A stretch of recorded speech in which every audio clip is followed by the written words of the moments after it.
Hi, I'm Dave Casullo, CEO of Daneli Partners, and here's dose number 14 of Tips for Tuesday. Today, let's talk about why hope matters more than ever. Gallup recently asked the world, what do people need most from leaders? The top answer? Hope. Not vision, not strategy, not inspiration, not even trust. Hope. That's not just data. It's a divine reminder. Last week, I spent time in prayer, reflecting on the leaders we work with, from war-torn Ukraine to Central New York's boardrooms. I was reminded that our greatest test as leaders isn't found in calm conditions. Rather, it's found in chaos. That's when people look to us, not for answers, but for hope. Hope that there are answers.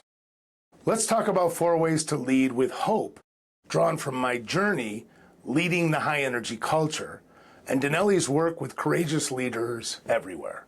Tip number 1, clarify the why, again and again.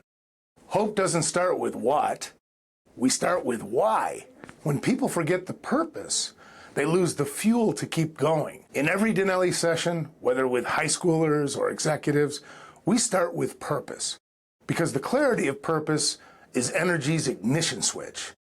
Remind your people why they matter, and they remember it for themselves. Tip number 2, celebrate small wins, early and often. Hope grows in the soil of progress, even in tough times.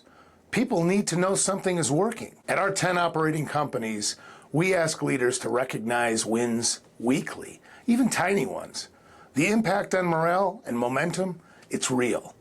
Little victories light the way to bigger ones. Tip number 3, model resilience even when it's hardest. Hope is more caught than taught.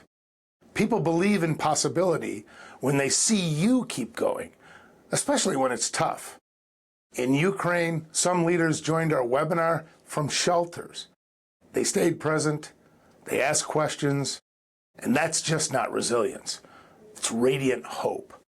Show them how to stand tall when it's easier to shrink. And finally, tip number 4, make room for divine guidance. True hope isn't fabricated, it's received. Leaders often try to generate answers from logic alone, but real insight comes from when we make room for silence and stillness and spirit. In my own life, the most pivotal decisions come less from spreadsheets and more from seeking peace in prayer. Stillness isn't weakness, it's wisdom. Remember, faith, hope, and love. And the greatest of these is love. So here's your challenge this week. Be a hope carrier. Let your light shine, especially when things are dim. Because when you hold on to hope, you're not just surviving, you're showing the way. Want to build a culture where people don't just perform? They believe again? Well, visit us at danelipartners.com and learn how we can help you. Thank you. See you next week.